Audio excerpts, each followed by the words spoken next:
बताएं कौम को कि भारत के साथ तिजारत कैसे हो रही है। आप जन्नत के ठेकेदार हैं, आप डिस्प्रिन भी उन्हीं से खरीद के खाते हैं। आपके अस्पतालों से उनकी इजाद करदा मशीनें निकाल दी जाएं तो सब बेमौत मारे जाएं। कि पाकिस्तान की दुश्मन पाकिस्तान की फौज है, पाकिस्तान भारत की फौज नहीं है।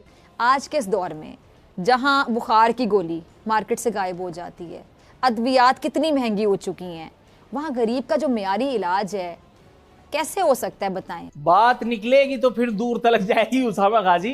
भाई मेरे भी छोटे छोटे बच्चे हैं यार, कुछ मुझ पे रहम कर लो। ये है, ये देखिए, रियासत होगी माँ के जैसी, वो उनकी मम्मी, वो सबकी मम्मी, और हम सब वो मिस्र वाली मम्मी, बैठ करके हम सब तमाशा देख रहे हैं। मुझे पर्सनली पता है, मैं बहुत सारे ऐसे लोगों को मिला हूं जिन्होंने हमें बताया कि इंडिया कहता है कि अगर आपने पाकिस्तान को वेपन दिए तो हम आपसे वेपन नहीं लेंगे, हम आपसे कोई डिफेंस डील नहीं करेंगे, और वो कहते हैं हम नहीं करते आपके साथ। I have personally met certain officials. So ये जो चीजें मैं समझता हूँ, this is very very very unfortunate जो सिचुएशन है, मुझे लगती है। और हम उसी चीज में फंसे हुए हैं। आप जस्ट जाकर इंडियन बिजनेस को खोले तो सही कि इंडियन बिजनेस कर क्या रहा है। ठीक है जी, एप्पल जी वहां पे बना रहा है, सुजुकी का देख रहे जी वो डबल कार अपनी कर रहा है। क्योंकि देखें, बार बार आपको खुदा की तरफ से इशारे मिल रहे हैं और आपकी डायरेक्शन जो है वो बिल्कुल अफगानिस्तान है, आपकी डायरेक्शन और कुछ नहीं है। या अल्लाह, हम बेबस है, हमारी हुकूमत बेबस है, हमारे पास वसाइल कोई नहीं है। तार साहब, एक बड़ी अजीब बात है कि ये कितनी बड़ी खबर है। चीजें ऐसी हैं जिससे वाकई वज़ीर ख़ारिजा बिलावल भुट्टो ज़रदारी की भी आलिमी रहनुमाओं से मुलाकातें हो रही हैं, क्योंकि एक तरफ पाकिस्तान सैलाब के अंदर डूबा हुआ है। भारत हमेशा अक़वाम मुत्तहिदा सलामती काउंसिल करारदादों पर अमल दरामद की राह में हायल रहा है। वज़ीर ख़ारिजा बिलावल भुट्टो ज़रदारी ने मसला कश्मीर के हल का मामला उठा दिया। भारत ने मसला कश्मीर के हल में रुकावटें डाली। हिंदुस्तान पर मकबूजा जम्मू कश्मीर के बारे में एकतरफा गाज़िबाना इक़दाम वापस लेने के लिए दबाव बढ़ाया जाए। इकोनॉमिक लॉस ऑलरेडी पाकिस्तान का बेशुमार हो चुका है और डॉलर 240 से तजावुज कर जाना, ये एक अजीबो गरीब सी सूरत हाल है पाकिस्तान के लिए। मेरे प्रोग्राम में शेख रशीद साहब ने फरमाया था कि ये 250 रुपए तक जाएगा, और अब मुझे डर है, खतरा है कि कहीं ये बात वाकई में सच साबित ना हो जाए, क्योंकि एक तरफ पाकिस्तान सैलाब के अंदर डूबा हुआ है, और मुझे को बताया कि हमारा फलाने कंपनी के साथ इतनी इन्वेस्टमेंट हुई है। This is what we have to think as a nation. हमें ऐसे वो पाकिस्तानी इंडिविजुअल्स ढूंढने हैं, बिजनेसमैन ढूंढने हैं, जो कि शायद कहते हैं ना, चिराग लैके वड्डी लैट लैके भी टुरांगे तो नहीं लबने, अल्लाह दे हुक्म है ही कोई नहीं। और बिकॉज उसके लिए वो, और जो है वो सारे पैसे अपने बाय ट्रांसफर कर रहे हैं गवर्नमेंट को। ये बड़ा बड़ा क्राइसिस है, अनफॉर्चुनेट सिचुएशन है। लेट्स सी इस पे क्या होता है, लेकिन आई रियली वांट टू सी। मैं इस पे कोई बिजनेसमैन से जरूर कंसल्ट करूंगा और बात करना चाहूंगा, ताकि मैं अपने व्यूअर्स तक, दोस्तों तक ये बात पहुंचाऊं कि हमारे पास हमारा जो बिजनेसमैन है वो क्या कर रहे हैं, और क्या किसी को इतनी जगह है कि वो इतना पैसा लगा सकते हैं। और इंडिया ने ऐसा क्या फेवरेबल एनवायरनमेंट दिया कि इंडियन बिजनेसमैन जो अरबों डॉलरों में खेल रहे हैं, बड़ी बड़ी कंपनी बन गई, और पाकिस्तान में वो नहीं हो सका। हमने कहाँ गलती की और इंडिया ने कहाँ वो आगे चला गया कि आज इंडिया के इंडिविजुअल्स जो है वो इंडिया को सपोर्ट करें। क्योंकि ये बहुत बड़ा तबका ये कह रहा है कि यार कंसंट्रेशन ऑफ वेल्थ हो रही है इंडिया के अंदर, जो बिलियनियर ज्यादा होते हैं, तो it means there are more people. ऊपर पिरामिड में जब जाएंगे, सो ऊपर टॉप पे बिलियनियर्स आता है, ठीक है जी। सो नीचे जो तबका है वो सारा गरीब है। That is another theory, but that makes a sense. लेकिन वो जो एक है कि मिडिल क्लास भी बढ़ रही है, बहुत कुछ हो रहा है। So I really want to see how many Pakistani businessman. लेकिन इनका क्या होगा, इन किसानों का क्या होगा, इस गरीब कौम का क्या होगा, जिनके लिए कहा गया कि नैब खत्म हो जाएगा तो मुल्क चलेगा, तो अब उनके लिए क्यों नहीं चल रहा मुल्क?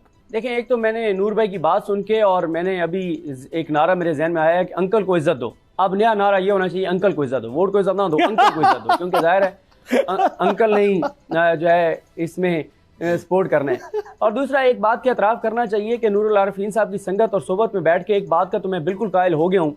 ये जो हम रोज़ बात करते हैं कि मुल्क की सलामती खतरे में पड़ गई, मुल्क की सलामती दो पे लग गई, मुल्क की इज्जत दो पे लग गई, इस बात से मैं इत्तफ़ाक़ करता हूँ नूरुल आरिफीन साहब की कि कौन सी इज्जत भाई, कहाँ की इज्जत? जब जिस मुल्क में एक ऐसा शख्स जिस पे फर्द जुर्म आयद होनी है 16 अरब की मनी लॉन्ड्रिंग की, उसी दिन वो वज़ीर-ए-आज़म बन जाए, उसके बेटा वज़ीर आला पंजाब फिर बन जाए, और जो उसका सजा याफ्ता मुजरिम भाई है वो बाहर बैठकर और आर्मी चीफ की तकर्री का फैसला करे, उसकी जो भतीजी है वो कोई मनी ट्रेल भी ना दे, कोई रसीदें भी ना दे, और वो बरी हो जाए, और उसका जो बाहर बैठा हुआ एक साहिब इश्तिहारी फरारी मुजरिम और मफरूर है, उसका समधी जो इश्तिहारी है वो वज़ीर-ए-आज़म के जहाज में जाए और वज़ीर-ए-आज़म के जहाज में आकर वज़ीर खजाना बन जाए, जहां पर नैब को खत्म कर दिया जाए, तो वहां पे किस बात की इज्जत, किस बात की मुल्क की सलामती। और फिर ये जो बार बार कहा जा रहा है कि जी वो जो ऑडियोज हैं ये मुल्क की सलामती खतरे में पड़ गई है, पहले कौन सी ऐसी बात है जो इस हुक्मरान खानदान को पता होती है तो बाहर नहीं निकलती। ये तो खुद यहाँ जलसे करते रहे कि पाकिस्तान के दुश्मन पाकिस्तान की फौज है, पाकिस्तान भारत की फौज नहीं है। ये जिस तरह से पीडीएम के जलसों में पाकिस्तान के खिलाफ तकरीरें करते हैं, पाकिस्तान के दारों के खिलाफ कोई ढकी छुपी नहीं है। गुजरांवाला में मीर नवाज की तकरीर किसे याद नहीं है।